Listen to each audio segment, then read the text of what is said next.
We're going to start with Europe. Economic outlook there is beginning to brighten a bit more. Fresh data shows that the Eurozone notched its first quarter of growth since the recession that began at the end of 2011. Economic output for the region rose 0.3% in the second quarter. Germany was one of the main drivers.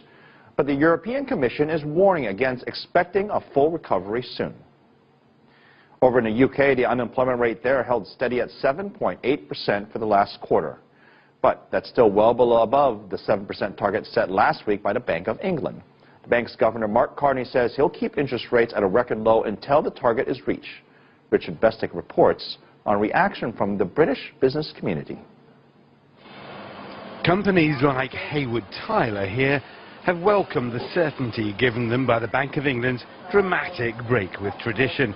The producer of pumps and motors for power stations and oil exploration around the world is investing this year $1.5 million, much of it through loans.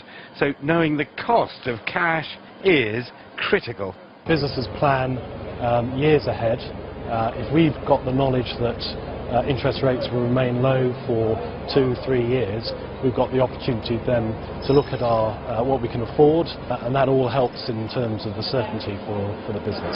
The problem with unemployment is that for the Bank of England it's a moving target. There's slack in the economy. These people will need to borrow, and they need the confidence to borrow. And what if the workers here simply do more overtime? That won't bring down the unemployment rate. Which could throw Bank of England estimates on when the economy is strong enough for an interest rate hike. Bank of England Governor Mark Carney says he wants to see unemployment fall from its current 7.8% to 7% before raising rates. Some analysts say that could happen as early as next year. Others that it might not happen for another 3 years. Clarity, though, to encourage UK companies like Hayward Tyler to borrow, spend and increase productivity. Oil demand is up, activity levels in our markets are high, therefore we're recruiting people, and the certainty that the Bank of England's announcement has made just helps the business. It means, of course, that for the first time in decades, unemployment has become mission-critical data and will be watched closely by businesses, banks and world markets. Richard Bestick, CCTV, London.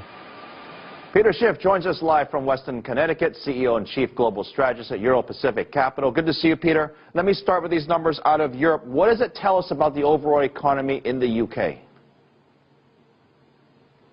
Well, you know, I think if the goal is to create jobs, they're not going to do it by creating inflation. Holding interest rates too low is not what's going to create jobs in the UK. They have to understand what is the impediment to job creation, and it's big government programs, it's minimum wage laws, it's other laws that restrict employers' ability with respect to hiring and firing and all the various taxes that they encounter and lawsuits that they potentially encounter when they hire people. So that's what the government should be focused on, removing all these barriers to let the free market create jobs.